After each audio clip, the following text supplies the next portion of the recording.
Australians, oh, let us rejoice, for we are young and free. We've golden soil and wealth fertile.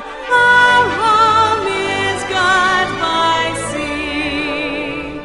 Our land abounds in nature's gifts of beauty rich and rare.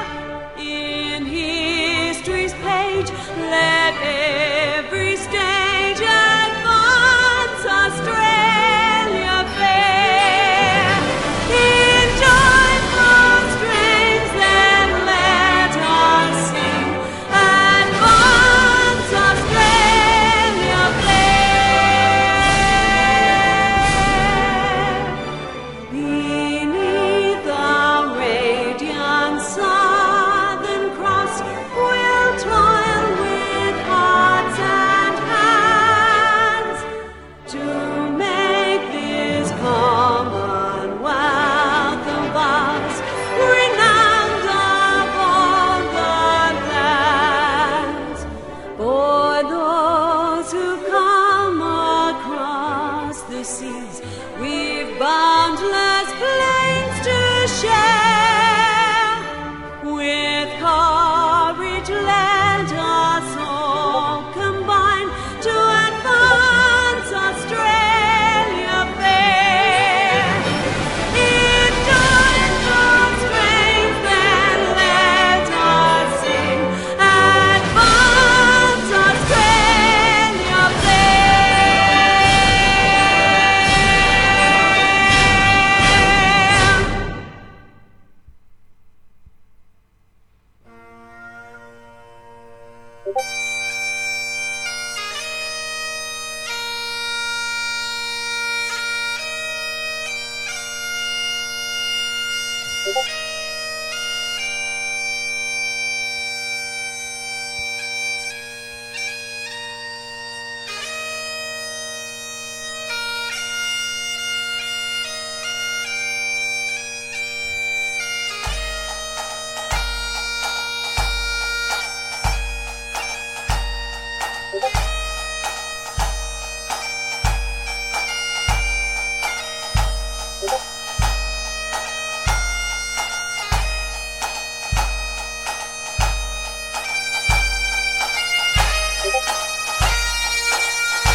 Yes, and we the Scots sent Edward Steve and home Dave use again. eToro to invest in the financial Why do you have to markets. do this to me? Steve does Ads.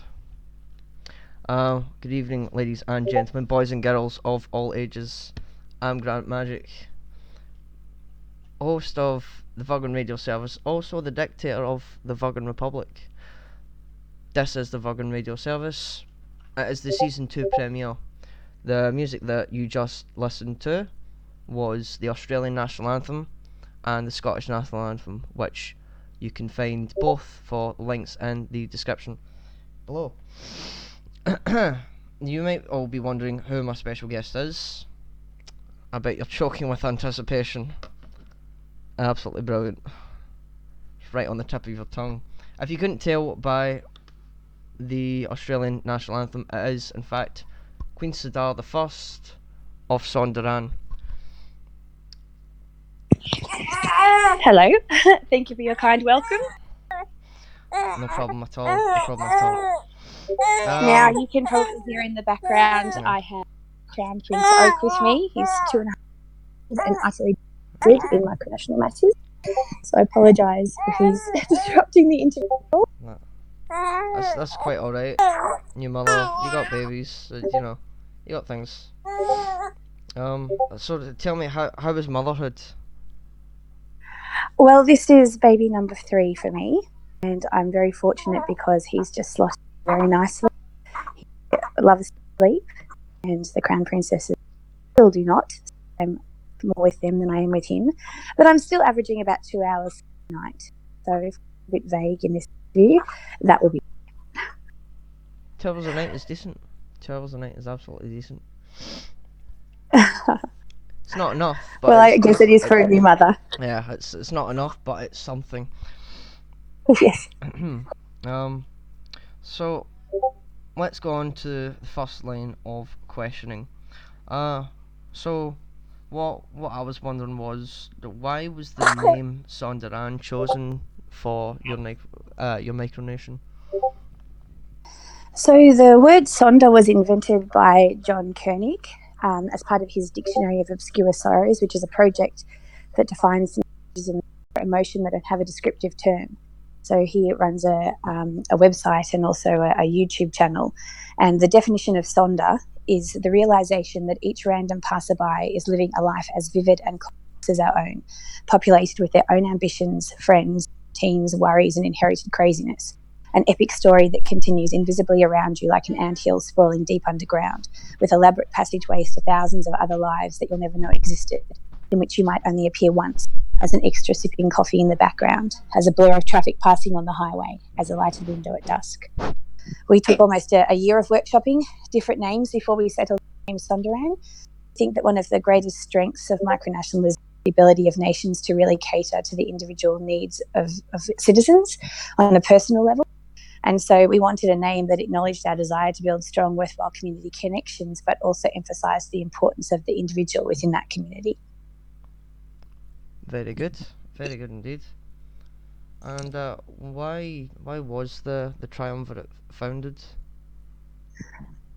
So it was founded in response to what we perceive to be a growing failure of society to fill just the basic emotional needs of its citizens. So obviously we're enclaved by Australia. We just play the national anthem. We found ourselves growing progressively disillusioned with the discourse of Australian politics. Over the last 10 years, political campaigns have increasingly relied on fear-mongering in elections. In the majority of cases, simple fact-checking reveals many alleged terrors are baseless. However, political parties have leveraged the mass media outlets to saturate the public discourse for their own political gains. So in particular, Sondaran was founded in protest against the human rights abuses perpetuated by successive Australian governments against asylum seekers in the name of national security.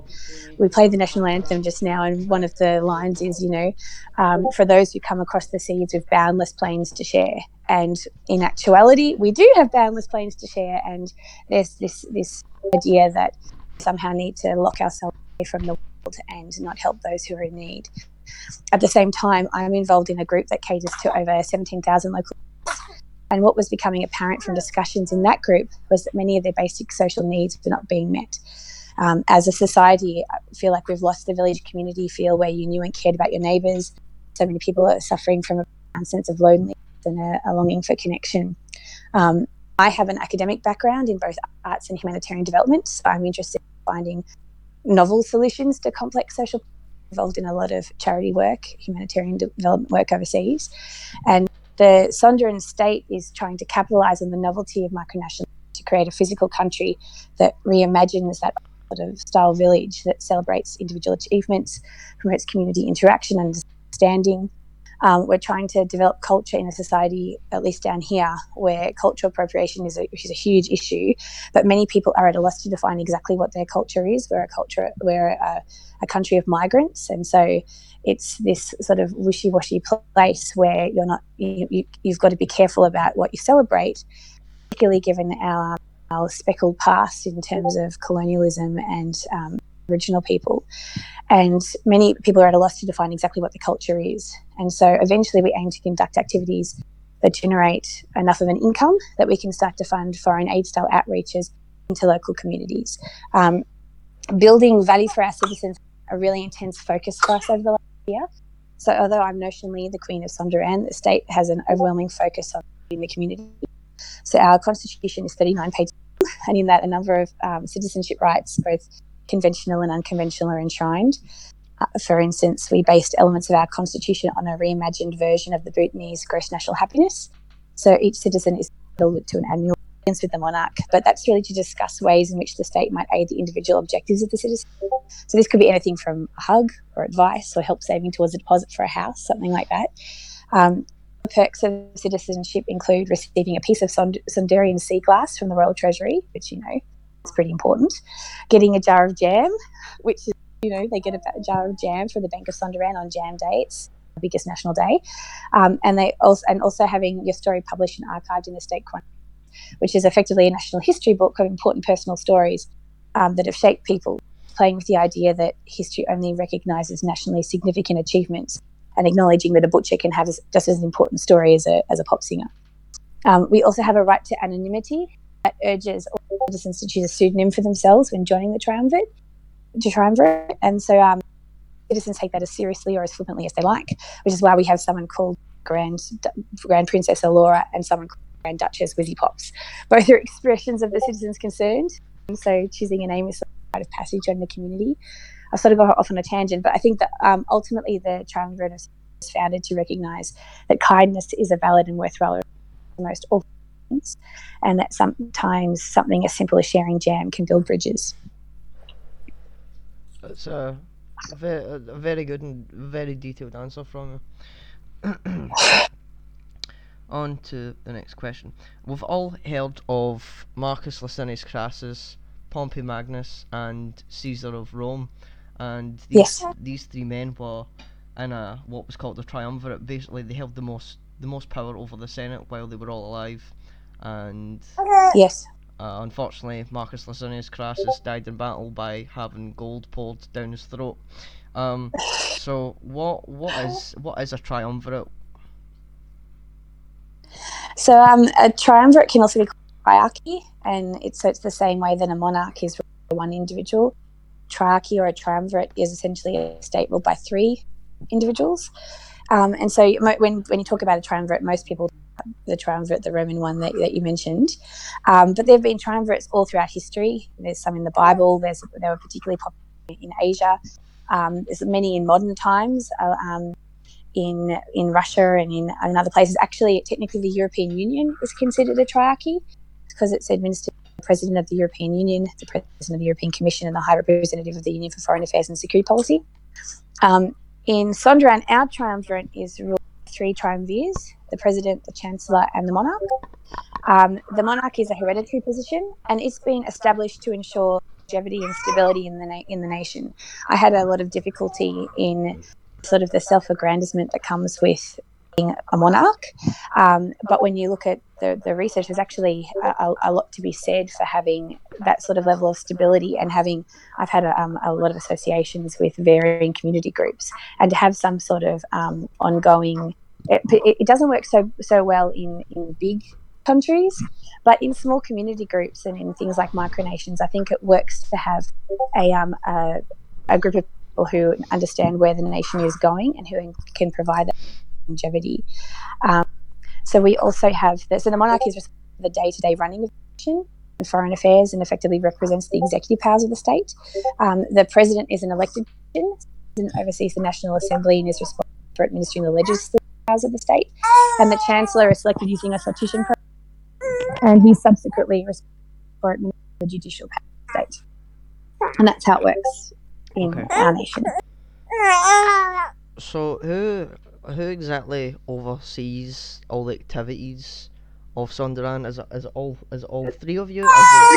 Is it just you? Okay, so eventually it will be all three. At the moment, we're under caretaker governance and under constitution, and so all government activities are overseen by the monarch, which is me. So this is a strategic situation.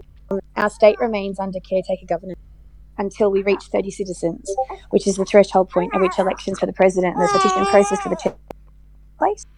I say it's strategic because we currently sit at 24 citizens, and we don't intend to open our citizen application process on January 5th. We actually have no shortage of people looking to be citizens. We have those who are interested in engaging because they are interested in the political process. I mentioned the triumvirate, but we also have a national parliament that's split into two houses. The National Assembly, which is effectively the lower house. We also have the Senate.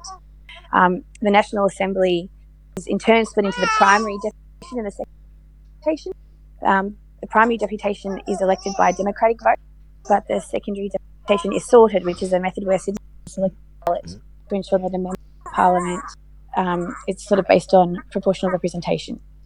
So then we have the Senate, which is selected on a merit system.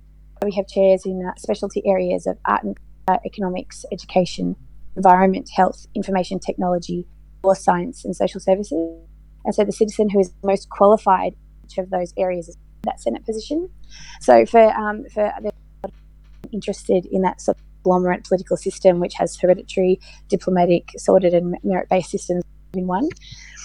There are also people who want to join our nation to be involved in, so there's experimentation with that political system, but also because they're joining as sort of a part of a kindness movement, or because they're lonely, or because they identify with the elements of political protest. We've got that going on. Some people because they're just intrigued by micronationalism, and at least down our way there aren't many micronations around. And they also like the idea of working up to become a duke or an earl, because we have like a merit-based system in terms of that. And ultimately there are people who've never considered wanting to be part of a micronation, but they're happy to join when they find out they're entitled to a free jar of jam. So that's a perk. But we have put the brakes on immigration for the rest of the year in anticipation of this sudden influx of citizens once we're ready to accept them. So because while we're under caretaker governance, to get back to your question, we're working to establish our process, work out what works and what doesn't, create value for our citizens so that they have concrete and easily identifiable reasons for joining our nation, and also to ensure that we don't overextend on our commitments. As any nation knows, managing immigration is in a reasonable way is an important thing. So we really wanted to be organised that once we started to expand, we have everything to expand smoothly. I'm really lucky to have a group of really enthusiastic citizens who are happy to be part of the early stages of the nation and are happy to wait for state seals to be commissioned and before receiving citizenship certificates, things like that, especially since we haven't quite knotted out a postal system. All of those things. So at the moment, me and some other citizens are managing it, but from a triumvirate point of view, I'm the head of state. Very good. And what ideology does Sundaram follow, if any at all? So our motto is always kindness, and we're resolute in our conviction transcendental of human kindness. So our merit system acknowledges acts of kindness. It's an intrinsic part of our hierarchy. We run kindness initiatives, and participation in varying types actually results in the granting of titles. There's a perception that being kind, just generally in the community, there's a perception that being kind is a show of weakness, but actually it takes a great deal of strength of character to be kind need to be. It's my opinion the negativity is easy, and when you look at behaviours that our society encourages, 99% of the time our response is going to be negative. We're going to find fault with ourselves or find fault with somebody else, criticise someone. and it's no longer the natural thing to go out of your way to do something for someone. It sort of seems unusual, or to do something nice for yourself. Our work lives were told to work harder at the expense of everything else, and our society is becoming more isolationist as a result, because spreading negativity and living with hatred is easy. So kindness, it's our opinion that kindness is a strength that is contagious. It's much more difficult and courageous to be kind than to hate, and multiple academic studies have shown that when we focus on kindness and we focus on making a positive impact, we benefit ourselves as individuals and start to make real change in society. We talk about ourselves as a protest movement, but what is the point of just randomly protesting when you can change the ideals and the opinions of the people that are in a national level are making those sort of decisions. So there's something really hopeful about embracing kindness, and I feel that the hope for the future is something that's really represented generally in the micronational community.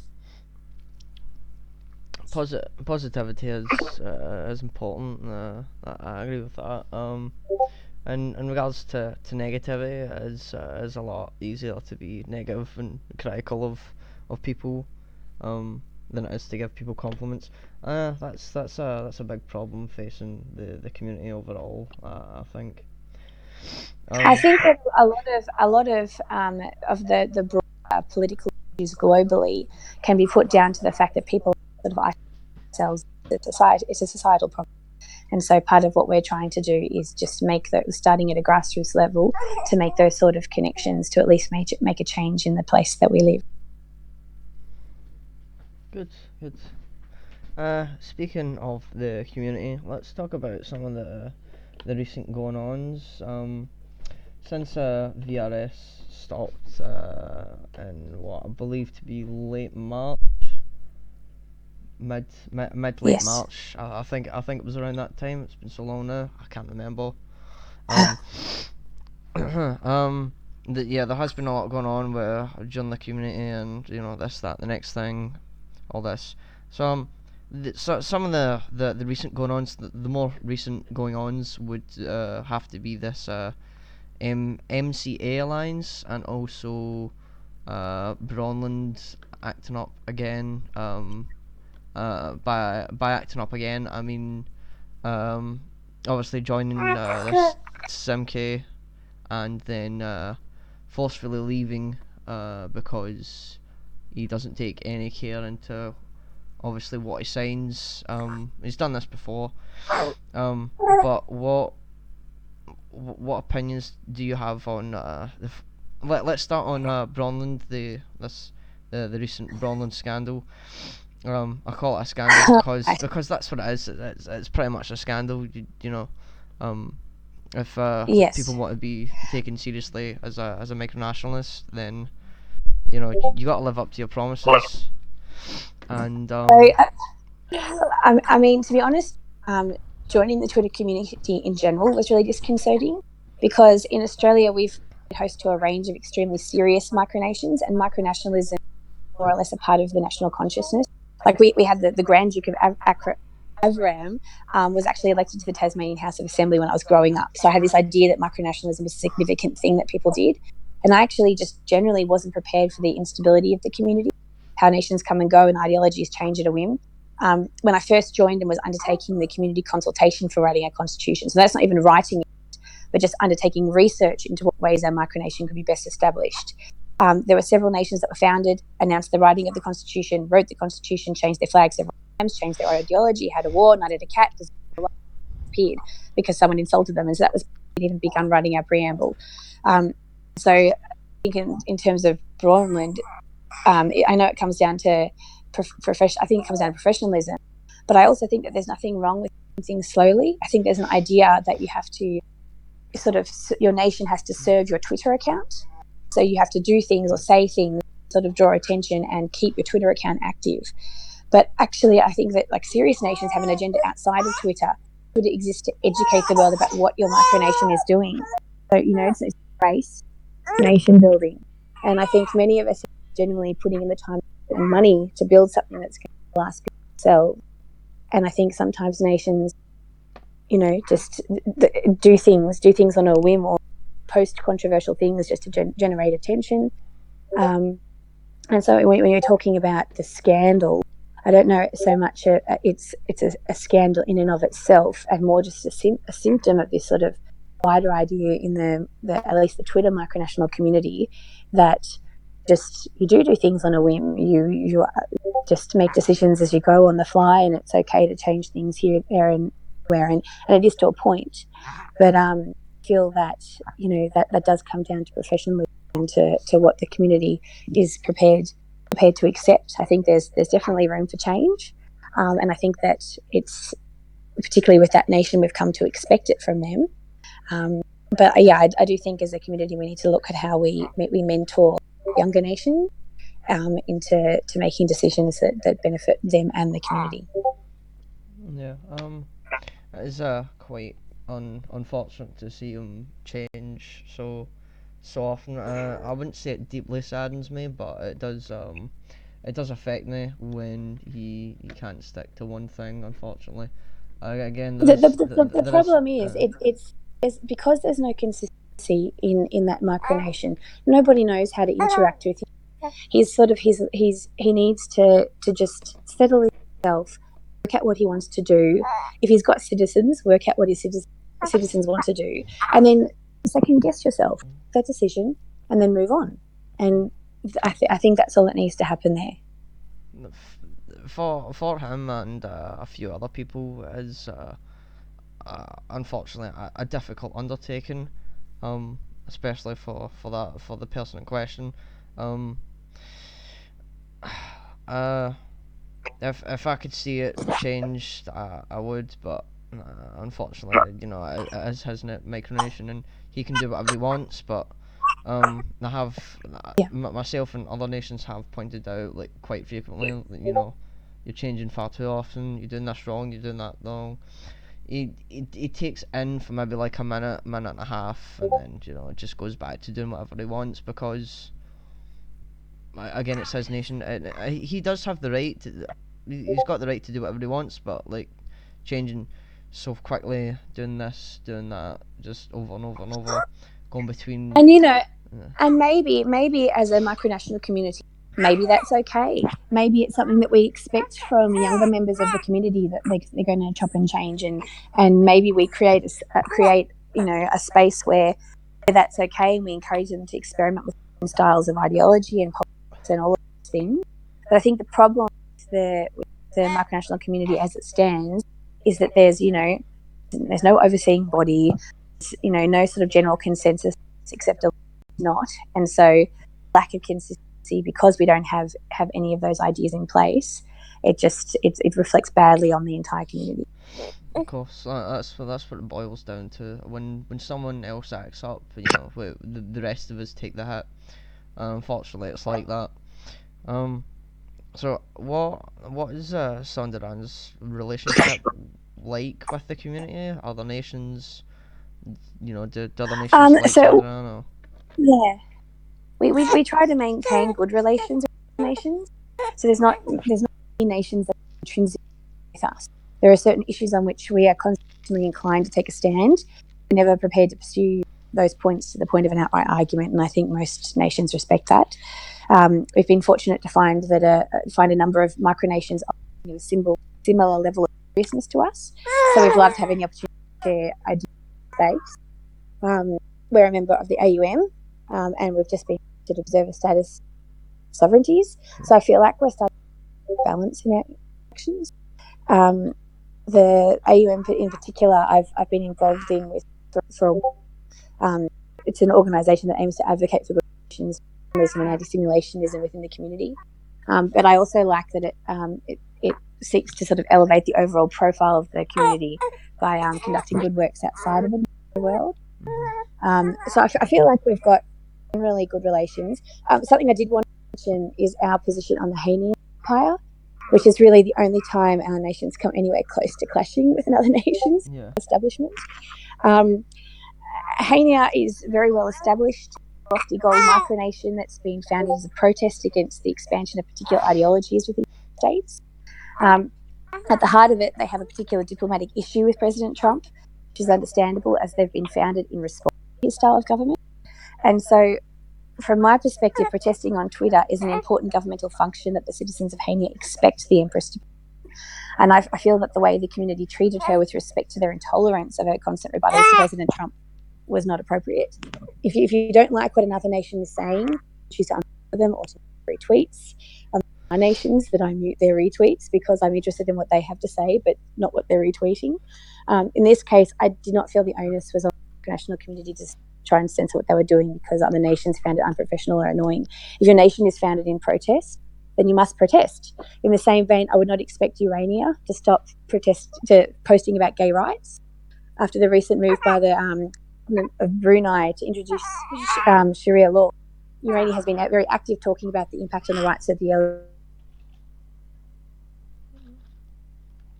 Yeah. Obviously, Pardon? you cut out. You must have cut out because you totally stopped talking. So. Oh. If you could just So women repeat in the Brunei last will 20 be far more seconds. negatively impacted by the laws. But Urania has been founded to further the LGBT cause, and it's entirely inappropriate. It's entirely appropriate for them to post about it. Entirely inappropriate for me to try and draw attention away from their cause interactions. I felt that the same was true of the Hainian Empire. That it's if you don't like that sort of political processing, I feel like it's a valid part of the community. It's bringing like a lot of attention to the micronational community, and if you don't like it, well, then that's, I guess, I'm excited by the Lord James of Mithras's suggestion to move towards a summit. I feel like that's going to be I'm really excited to sort of find for the community to determine what the community feels are acceptable standards. I don't think open transparent communication is ever a bad thing. So yeah, I'm excited for that. Okay. So obviously, you speak about Haney and what Haney was doing in great length, and Yeah. obviously you've just condemned it, and I was one of those individuals who condemned Yeah, her I know. actions because you see the thing is with Haney, their empress is in fact a German national, or at least she claims to be. And upon moving to the United States, she knew the rules, and anyone that ran could be elected in. And I find it entirely hypocritical of her to go out of way to protest the United States president when she herself is a German national. I didn't think she had the right to do it. I think it's hypocritical and quite ignorant of her. I think it's having diplomatic relations and sort of speaking diplomatically with other nations and indeed with other macronations is different if you're protesting a particular thing. Like I'm guessing. So for example, our nation is protesting against the treatment of asylum seekers. We don't treat our account that way, but it would be entirely appropriate for us to be engaging in the lead up to the Australian election by protesting things that are anti-varying political parties who have practices that we disagree with. That's not how we handle our protest. I can definitely understand how the Haitian Empire could end up where they are and having that expectation. Of course. I'm not trying to argue with you, by the way. I'm just. I know. That's my point of view. I'd like being a German national. She doesn't exactly have voting rights, so she kind of knows the rules. Yes. Again, it's if you ask me, it's hypocritical. That's my opinion. So it is coming up to live audience question time. In fact, in the next 5 or 10 minutes. So Okay. if the audience will post questions, and in about 5 or 10 minutes we'll get round to answering them. So you get in there, live audience, with your questions for the Queen or myself, if that's what you choose. So what change, if applicable, does if applicable, does Sunderland want to see in the community? What changes do you want to see in the community? Well, I can't speak for my nation. I can speak for myself. Overall, I'd like to see more tolerance. I think it's possible to have differences of opinion without resulting to insults and anger. I think the micronational community is generally stronger for its diversity, and I think there is an idea that if somebody has an ideology that's different to yours, well, then you must, actively against it. You have to be seen to oppose it, and I don't necessarily think that's the right way to go about it. I feel like with anything, there's a place for different points of view. This is not at all to say that I'm supporting extremism. I'm hurt by the level of extremism within the community. I think it's okay to have different opinions, but the nations that try to limit the inherent quality in today's day and age are out of step. I think, for example, many nations recently have been seeking to arbitrarily legislate on topics that they have no authority to legislate on. As a woman, appalled by how many nations feel it's okay to casually tweet about outlawing abortion or other women's health services, and I actually find it extremely offensive that they see no problem in their religious people. The same goes for homophobic, racist, or generally misogynist attitudes. That being said, one thing to hold belief, and it's another thing to sort of actively attack other people for holding differing beliefs. So it's I think that something that I would like to see to change in the micronational community is just that. I think I'd like to take the heat out of some of these sort of hot button topics, and just to be able to sit down and have sort of level-headed conversations. I mentioned before how I'm excited about this summit that Lord James of Mithras is attempting to promote. But I think it's disheartening when simulationists or simply unprofessional nations sully the reputation of nations for the rest of us. I don't know how any of us expect to be taken seriously if we don't standards.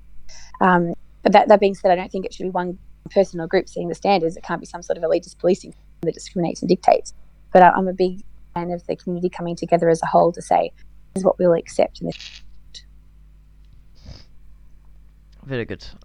Following up on the last question, is there anything happening within the community right now that personally worries yourself? Is there anything going on that's not quite right? Look, so to be honest, the biggest thing is everybody knows it.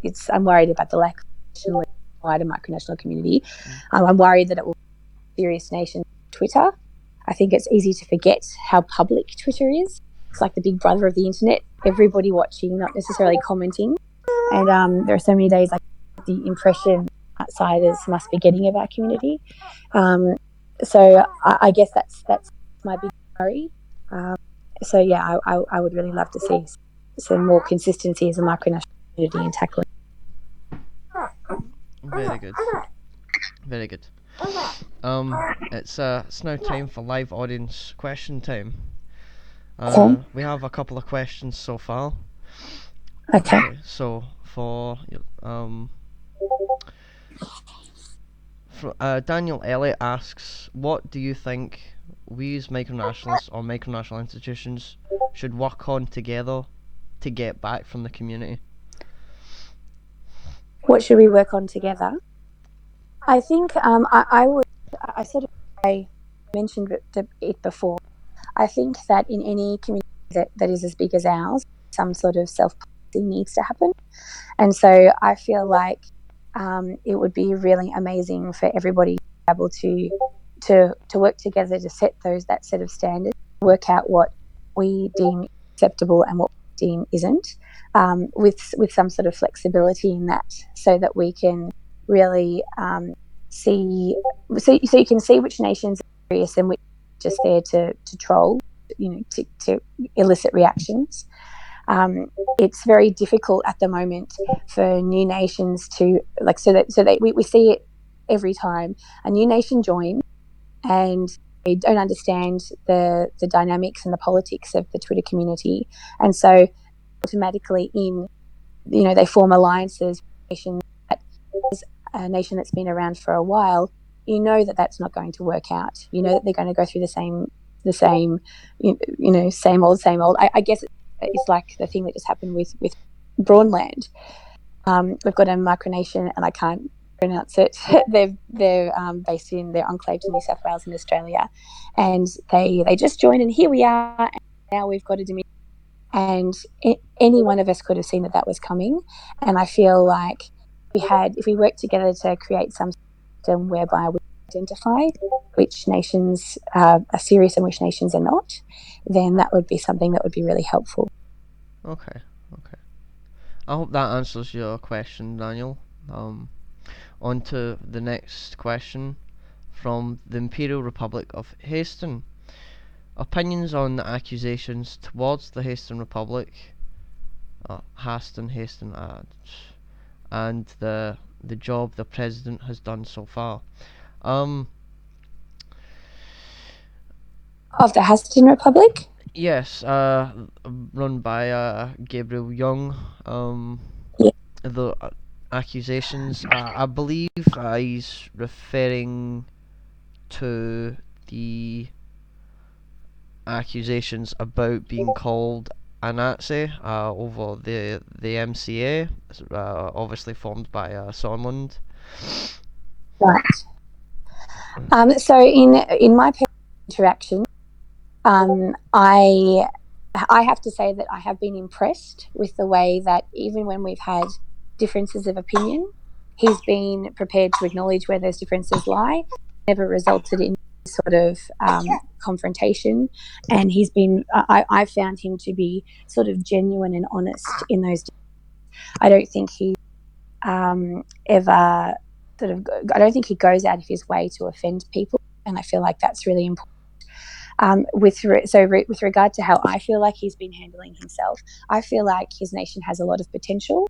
I think that he's at an early stage of his nation, that there are decisions that he needs to make and things that he needs to establish in order to go forward, and that's probably just a case of time.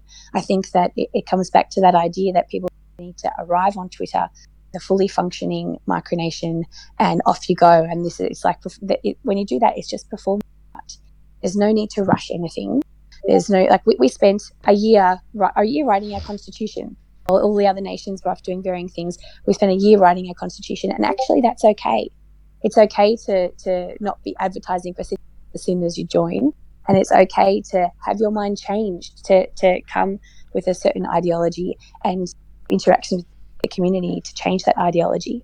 I think that we have to, as a community, we have to be forgiving about the decisions that people make. And so, in terms of the Haston Empire Republic, Haston Republic specifically, I personally have had no problem with my interactions with them, and I don't anticipate having any. Okay. I hope that answers your question, Haston. So we got a special message from you from Daniel Morris, the current administrator of the United Sovereignties. He says, even though he joined late to the interview, he'd like to comment that he's very happy to welcome Sonderan into the United Sovereignties, and he looks forward to working with you. Yes, no, I was pleased to be accepted. So I'm obviously I have observer status as it stands. I think that joining the United Sovereignties, given that it does hold quite a bit of sway, a lot of nations that I very much respect are members of it, and I felt like it seemed the appropriate thing to do. And given neither the AUM or the United Sovereignties have a problem with dual membership, I didn't see any reason why I would be involved in doing. Okay. Well, thank you for your kind comment, Dan. Ray Kims asks, what is some general advice you would personally give to members of the community to help improve themselves / their nations? Some general advice? I think it's, as I've been saying, just to not be afraid to take your time to make decisions. It's okay to say we're thinking about doing this, but I think overwhelmingly, I don't understand why other communities are taking their advice from Twitter. Twitter is just one aspect of the micronational community.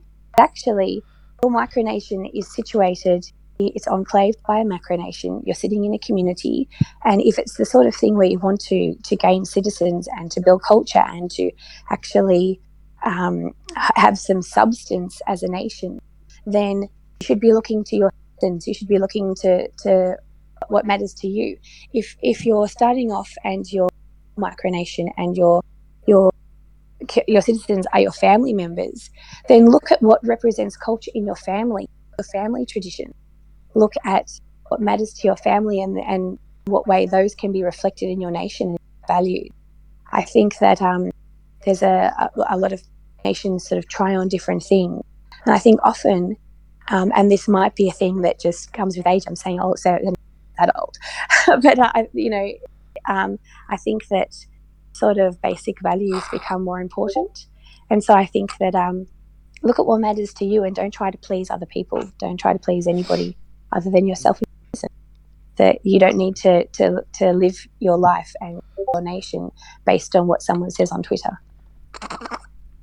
I hope that answers your question, Ray. Next question would be from Ruse TR. Has Sonderan made any efforts to contact local government in Australia towards any political movements / had any involvement with politics? Have there been any causes supported by Sonderan that have been presented to local government or related issues? Okay, so we've been very careful in the way that we've managed our interactions with local government. If you know anything about the history of micronations in Australia, are those who handle themselves well, they're allowed to exist, and there are those who handle themselves poorly, and then they get raided by police and shut down. So we've been very careful in the way that we've started. So I speak the way I'm speaking. It sounds like we've been around for forever. Haven't. We've only been around for 2 years. And so in terms of our interactions with local government are aware that we exist. When you send, we've sent off our documents of secession to the national government of Australia, not to the council, and I feel like that has a lot to do with the way allowing us to exist as a micronation within this sort of community. In terms of representing on political issues, we haven't. We don't feel like we have the strength or the authority to be doing those things yet. And so I guess that answers your question. That doesn't mean that we won't down the track, and it doesn't mean that we don't have long-term plans for those sort of interactions. But initially, our aim is focused on the local community where we are. So I mentioned I have a background in humanitarian development. Part of a lot of my research focuses on the way that tourism is leveraged to alleviate poverty, and where we live.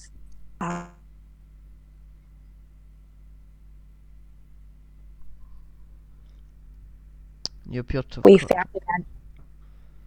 We founded our nation with a view to having our national day on a day that would later suit us having a festival and having, events that create a lot of publicity and that would maybe allow us to both promote our micronation and our values.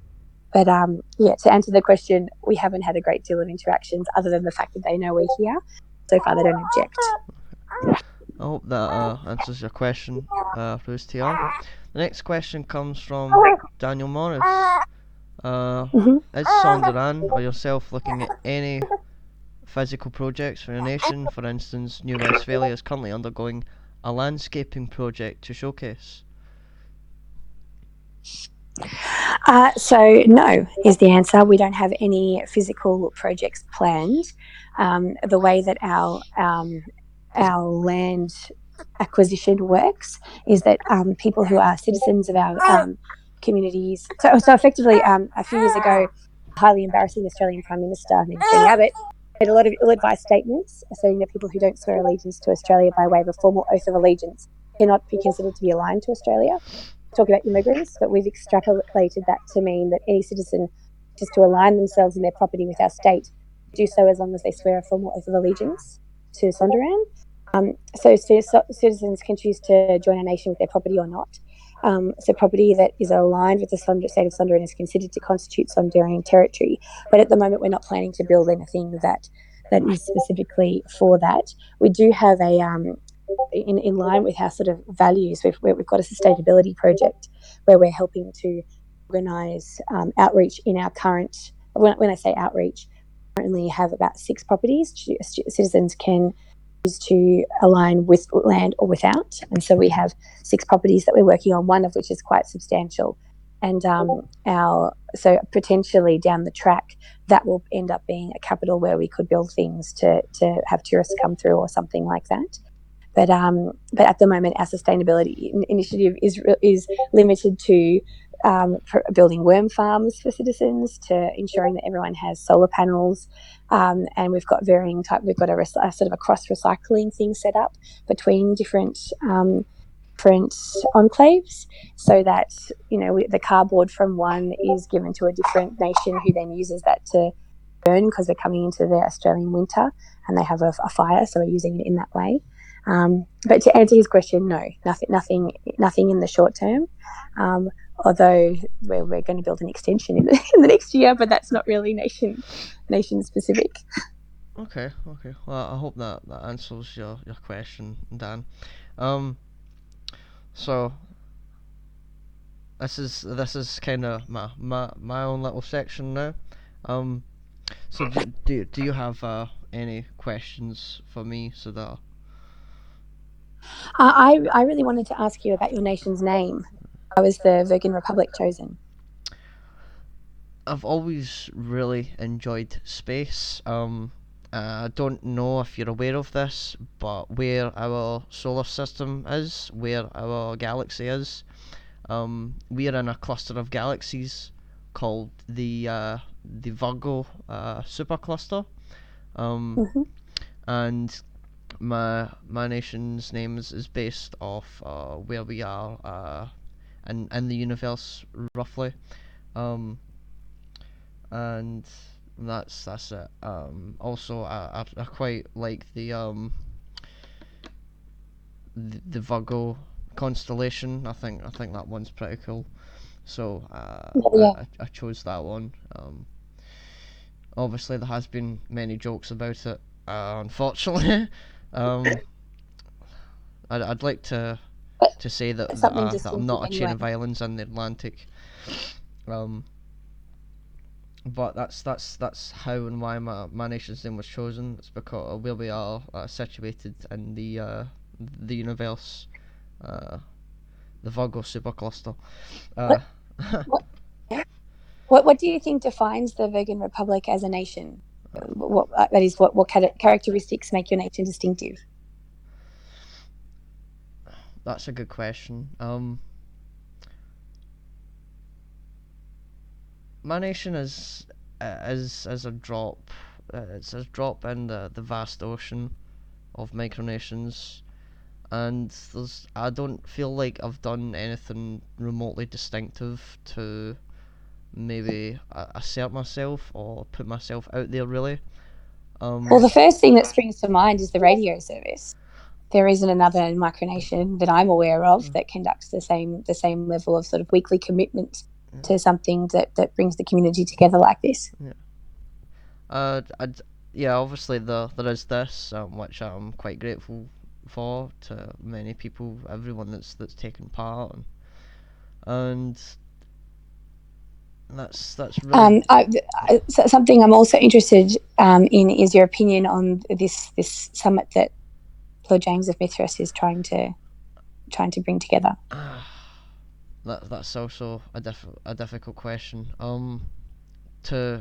To finish the answer on the last question, about the distinctiveness and what defines my nation, I wouldn't say anything highly is distinctive about it, apart from obviously the radio service.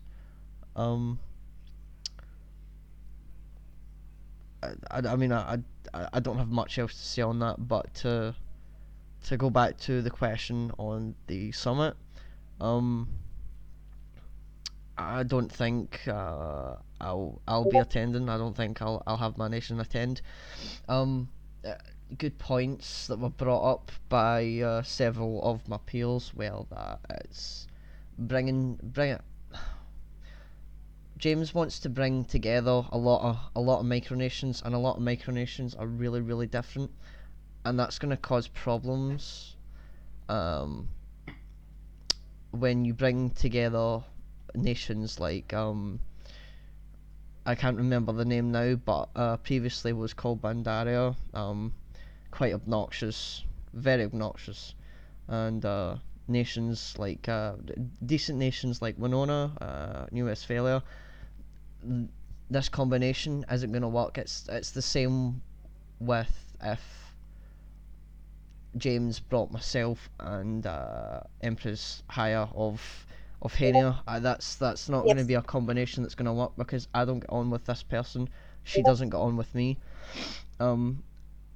But if a summit was moderated to a point where we weren't trying to capitalize on the differences between nations, we're recognizing that multiple nations are different and everybody has different ideologies, and there are nations I personally would not want to work with. I agree with what you're saying. But if it was moderated in such a way that the aim was not to highlight those differences, but just to consult across the board to find out where we do have consensus of opinion, because I feel like the majority of nations are totally against simulationism. You're going to be hard pressed to find a nation that agrees that it should exist, and so that would be straight away, immediately. There's a point that we all agree on, that if for a nation to be taken seriously, then you can't be simulationist.